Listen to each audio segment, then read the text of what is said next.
可能那一段我居然就真的一个字都没有回，我就等他了1个月。他就是1个多月以后就传讯跟我说，我想了很久，那我们还是分开吧，这样。原本就是不算约满，但是其他团员的约都到了，对，所以只剩下我一个人。那后来那家公司就是也没有继续了，所以就变我们就没有再继续合作这样子。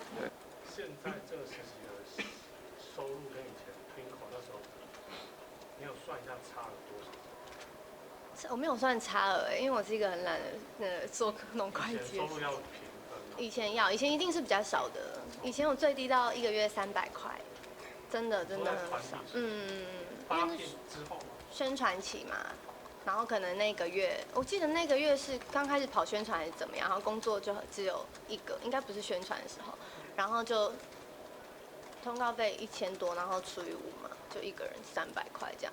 然后可能其他团员有各自的通告，可是我那时候刚加入，我没有自己一个人的工作，所以那时候有1个月收入就比较少这样子，常常就是300，不然就是可能1000多这样子。然后我还记得某一次宣传哦，就是整整1个月都有工作，从早到晚，然后除下来我只有5000块，就是每天工作那种。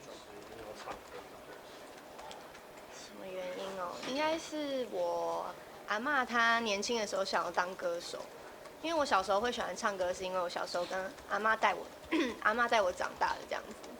然后我阿嬷她就跟我讲说，她年轻的时候就是想要当歌手，所以我小时候就会跟她一起唱一些台语歌啊，还是儿歌什么的，就有一种帮阿嬷圆梦的感觉。新歌是写蛮多自己感情上的故事，所以都常遇到一些渣男。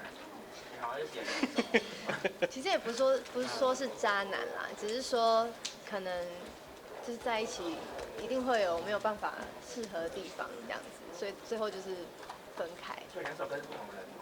2首歌是不同人，对。都分别交往都很短暂都大概半年上下，这么短暂，但是很短，已经很刻骨铭心可以写成歌了。没有，因为想说就是要写一些失恋或是勇敢离开的歌嘛，所以就是刚好觉得这2段就是好像比较可以写一下这样。伤你很深嘛，所以让你印象很深。可能是。他是怎么伤害？怎么伤害我？就是我不在乎那一段是写一个，就是那段感情，我觉得我比较就是不敢表达自己的想法跟个性，对。然后我觉得那段比较受伤，是因为怎么说，就是那个人跟我有一段冷静期这样子，然后冷静了很久，他就说，我觉得我跟你之间好像变淡了，那我想要想一下，然后一想就是1个月。然后那1个月，通常我的个性我就是不喜欢模糊地带，我一定会问说，那现在到底是怎么样这样，很急着，要么就是分手这样，要么就是好好在一起。可能那一段我居然就真的一个字都没有回，我就等他了1个月多，就是我就是那一段我就是完全没办法做我自己这样子，所以我就觉得那一段特别的，算是憋住吧，就憋住自己的个性这样。那为什么会最后决定分开？最后也是等到抓奸在床之类的。没有啦，这个太那个连续剧了。就是后来他就是1个多月以后就传讯跟我说，我想了很久，那我们还是分开吧，这样。